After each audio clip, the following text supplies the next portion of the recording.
Hey there gamers, welcome back to the Board Game Co channel, and this is a review from a galaxy far, far away. Star Wars Bounty Hunters is a 2 to 6 player game in which players are going to be drafting cards while trying to take down their bounties. I'm Alex Radcliffe from Board Game Co. I'm Professor Meg. And this is how you play the game. The general idea of the game is you're going to start with 4 cards. 4 cards from 4 different decks. Those decks are over here. You're going to have the bounties themselves. You're going to have the actual bounty hunters. No, I did this wrong. The contracts, the bounty hunters, and then the droids. Those cards are going to be over here because you're going to start with one of each card from each of the decks before you begin the game. On your turn, all you have to do is draw a card from any one of the decks. You don't know what card you're going to get, but you do know what type of card you're going to get. So for example, I'm going to start off, I'm going to go ahead and draft a new contract over here, a new bounty that I want in my hand. Meg can go ahead and take whatever card she wants. Then we're going to play any card we want from our hands. It could be the card we just drafted, it doesn't have to be, but I'm going to go ahead, I will pick, you know what, I'm going to start off strong with a bounty. I got it. We got my bounty, I am ready to go. Well, I would say we would start with money at the beginning of the game. You don't? With one? You don't start with money in the game. Oh, you don't? Nope. Okay. Well then, I'm ready. Okay, great. So I'm playing my card over here. We flip this over. And I'm going to choose to do this. Meg is choosing to sell her card. You can sell a card to any stack and take 1 credit. Where are the credits? We got the credits over here. We got credits. You can take 1 credit. And then I am placing this down as a bounty that I'm going to be trying to hunt. We'll explain more about that in a second. Let's go ahead and draft the remaining hand to our neighbors. And then go ahead and take another card. So again, you repeat the cycle. Every turn is taking a card from one of the 4 piles and then choosing how and where it's going to go. In this case, I'm going to take a bounty hunter, add it to my hand, and then we're going to choose, well, ooh, I actually like this bounty hunter. They're good for what I'm trying to do over here. We're going to go ahead and select our card. Again, didn't have to. Could have selected any card. I'm going to play this over here.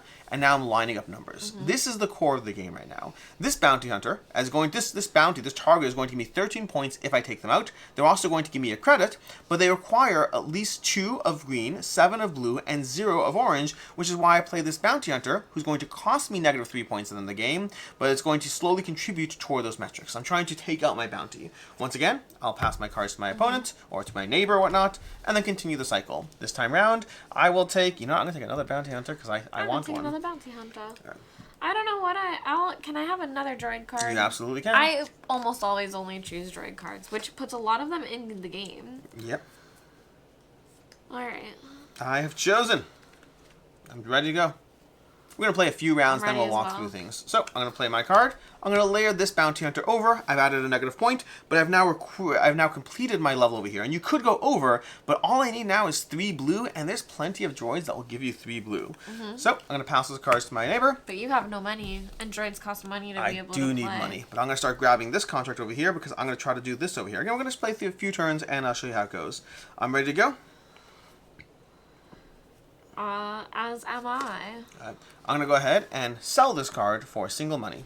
Well, it's supposed to go face up over here. So taking a look here as well, I have already balanced out my green row and my blue row, and my orange I only need 3. And Alex, why don't you take a look at these 4 cards? Is there a card in there? Oh.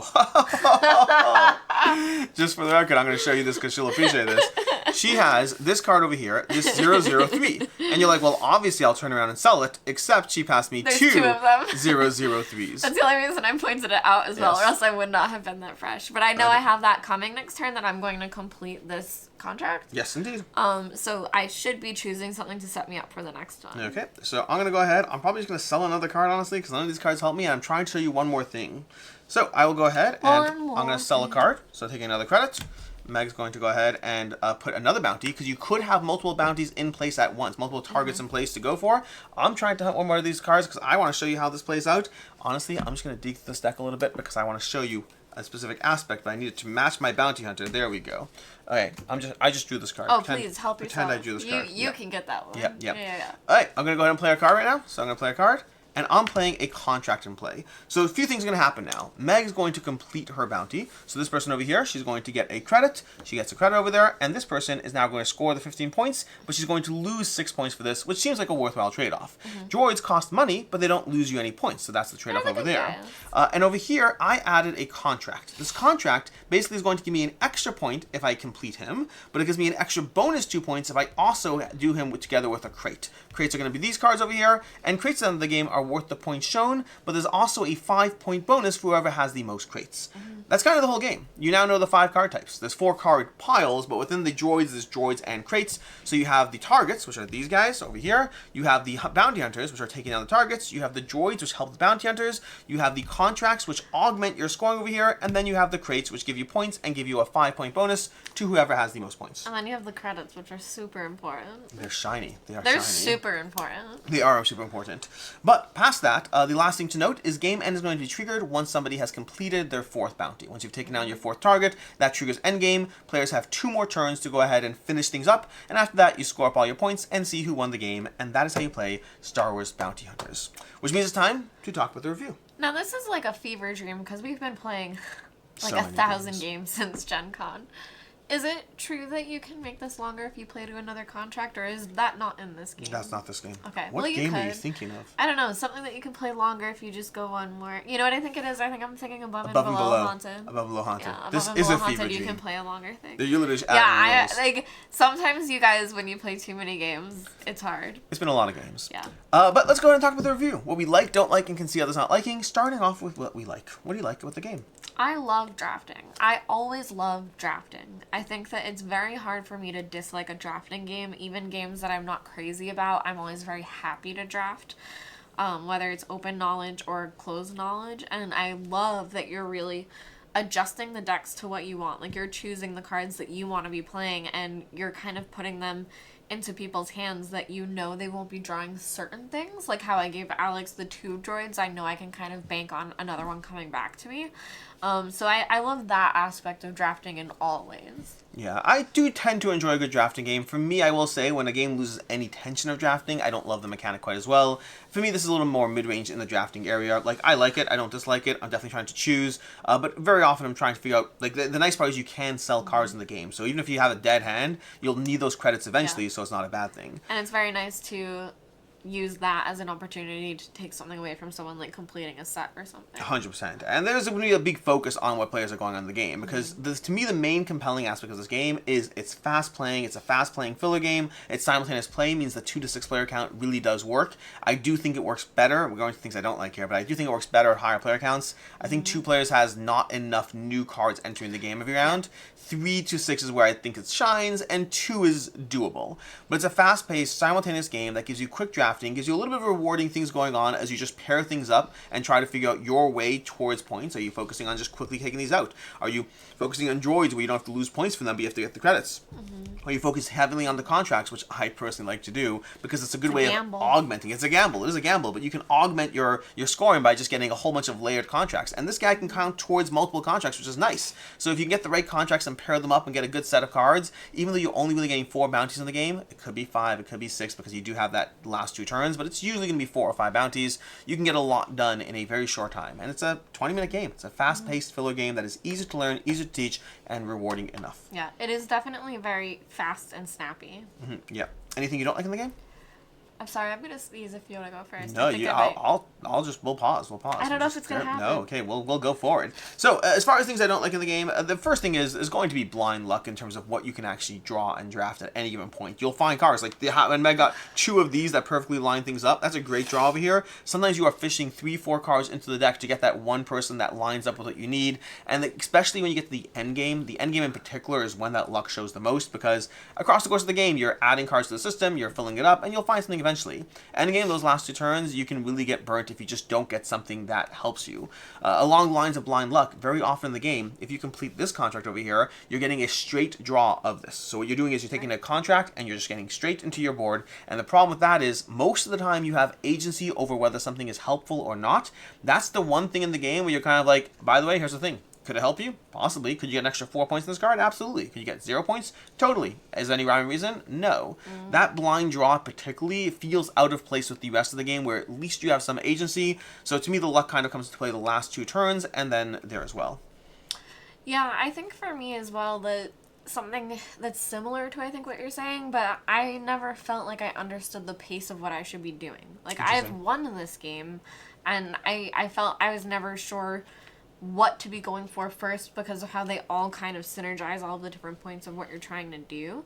That I definitely had a strategy between balancing these and just going for like the higher point contracts. Okay.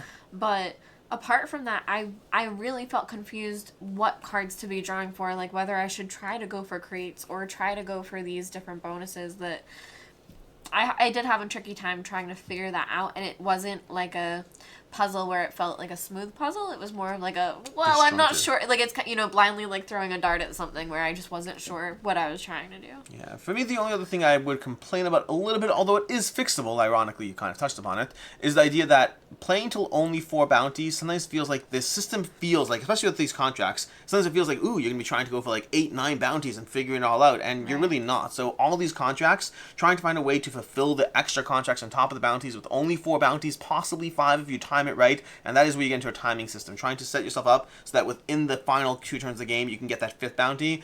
It just feels very, very short. Now, to its credit, it is trying to be a filler game, so a short game makes sense. For me, it feels a drop shorter than I would like. The nice part is, although it's not officially in the rules, you could house rule to whatever bounty count you want. You could say it's a 6 bounty game. Have fun. Do what you want to do. Live your best life. It's yours now. No one at the company can stop you from playing it the way you want to play. That said, I haven't actually played it those ways. I've just played it by the rules and always felt I wanted to be longer and refused to actually break the rules because I'm pretty sure they'll come after me. It is called Star Wars Bounty Hunters after all. Not Star Wars Rebels. Exactly. Star Wars Rebels. As far as final thoughts on this one, where are you on this one? I enjoy this one. It's one that I'm always happy to play and table, but it's not one that I think I would ask for. Again, it's one that kind of leaves me feeling confused even after I won.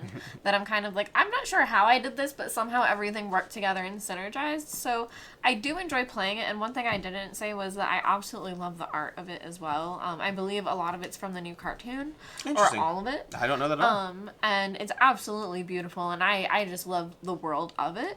But yeah, for me, it's a little bit confusing where I feel like I luck into doing well sometimes. Rating-wise? For me, I'm going to say a 3.5. Yeah, for me it's a 3.5 as well, and arguably that might be a bit generous. I debated between a 3 and a 3.5.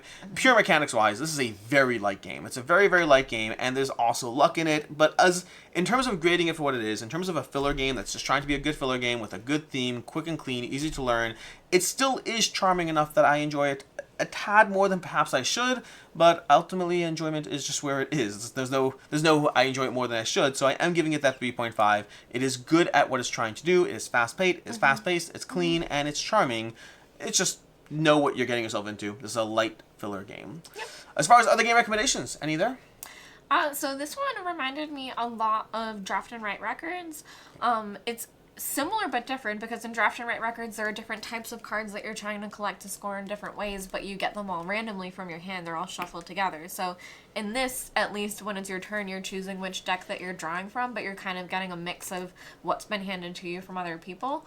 So I think the randomness of the drawing for like all the different things you're trying to balance and do for scoring feels very similar. Yeah. And for me, this is similar to Splitto. If you like this game, I recommend Splitto. If you like Splitto, I recommend this. Splitto's from 20th Century Games and has a similar arc of where you are drafting cards and trying to figure out whether you're taking the cards that fulfill your goals or add new goals. But it is a team-based system where you're scoring based on the person to your left and your right. Your team's mates with each person, so it offers a very different puzzle while having similar elements going on. In any case, until next time, I'm Alex Ratcliffe from Board Game Co. I'm Professor Meg. And I hope you have a good one. Bye.